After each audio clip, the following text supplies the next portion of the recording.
दोस्तों,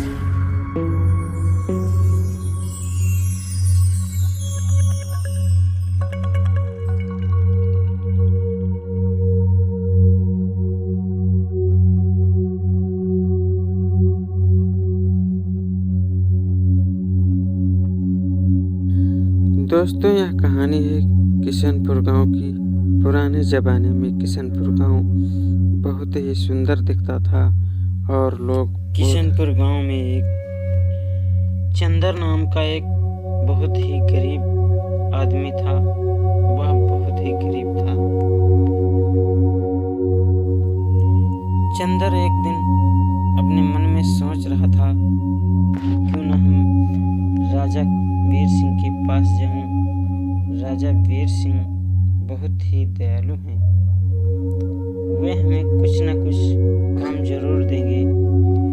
चंदर यह सोच ही रहा था कि अचानक एक दिन उसने राजा वीर सिंह के वहां जाने की तैयारी कर दी और चल पड़ा।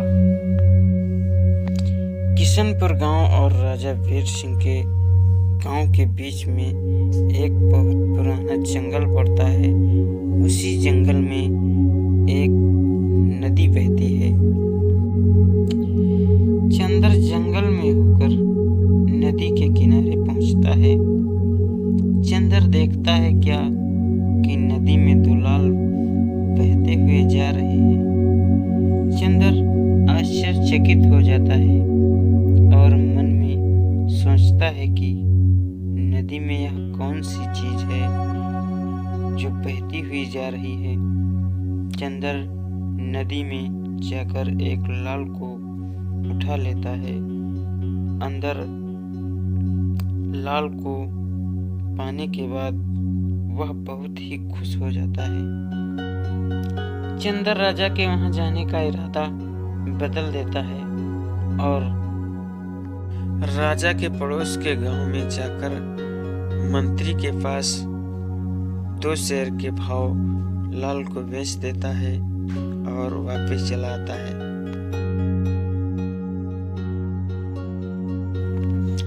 एक दिन मंत्री का लड़का लाल को स्कूल में खेल रहा था। अचानक राजकुमार की नजर उस लाल पर पड़ी। राजकुमार मंत्री के लड़के से कहने लगा कि मुझे भी खिला लो, मैं भी लाल खेलना चाहता हूँ।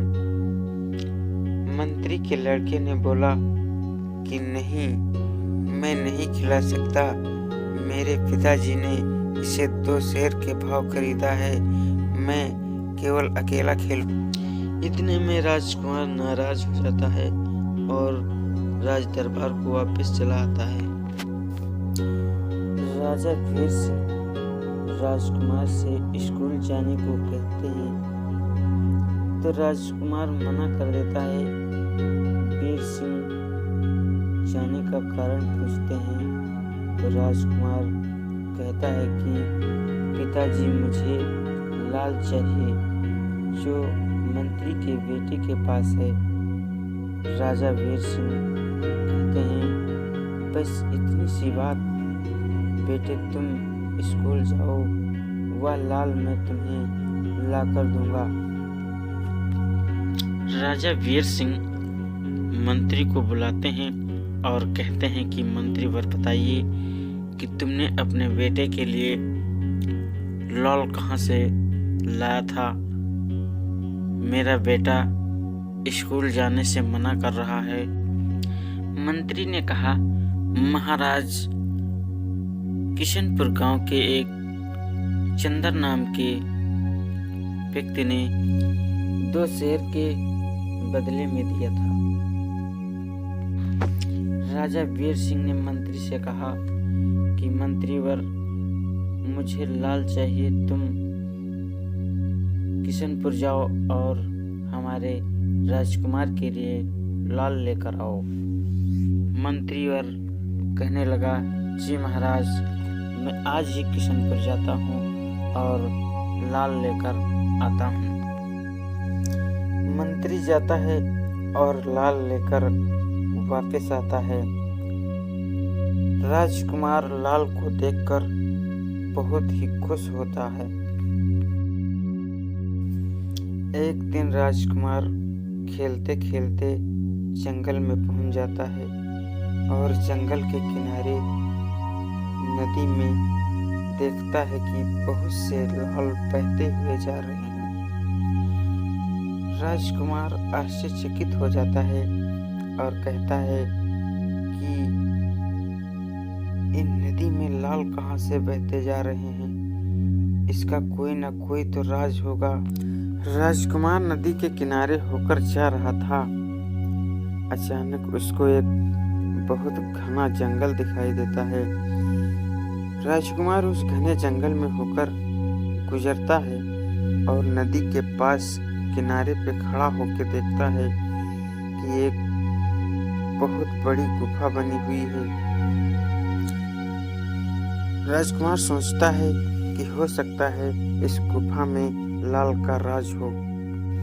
राजकुमार गुफा की तरफ जाता है और देखता है क्या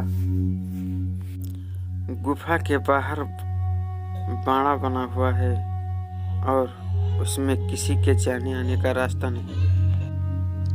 राजकुमार गुफा के अंदर जाकर देखता है क्या कि एक लड़की का कटा हुआ सिर और बगल में टंगी हुई तलवार।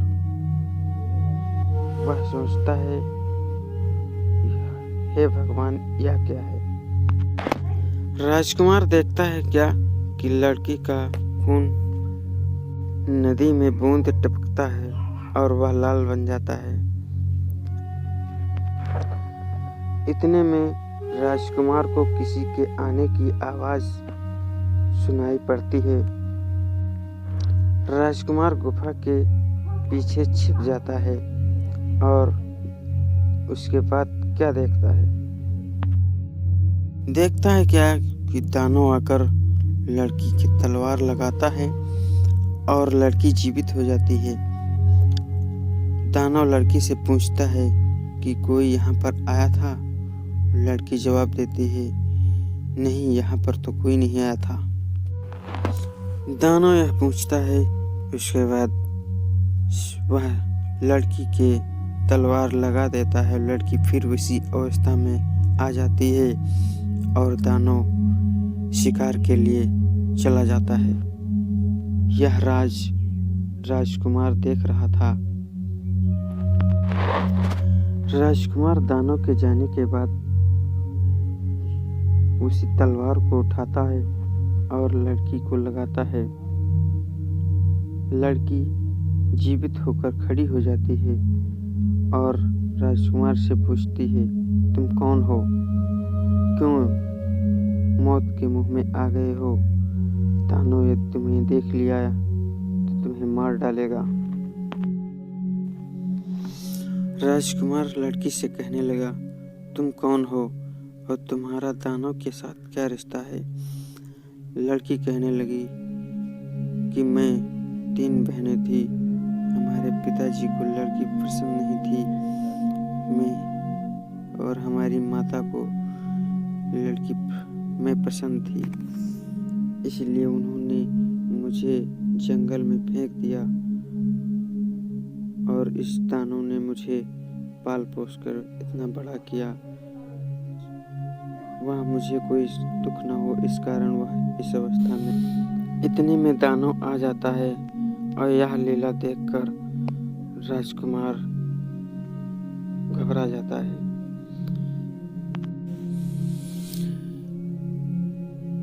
राजकुमार लड़की कहती है कि नहीं, इससे लड़ाई मत करो, मैं इससे विवाह करना चाहती हूँ। और यह राज दानव को पता चलता है। दानव बहुत दुख होता है। वह लड़की को राजकुमार के साथ भेज देता है। राजकुमार, लड़का और लड़की दोनों बहुत आपस में प्यार करने लगते हैं।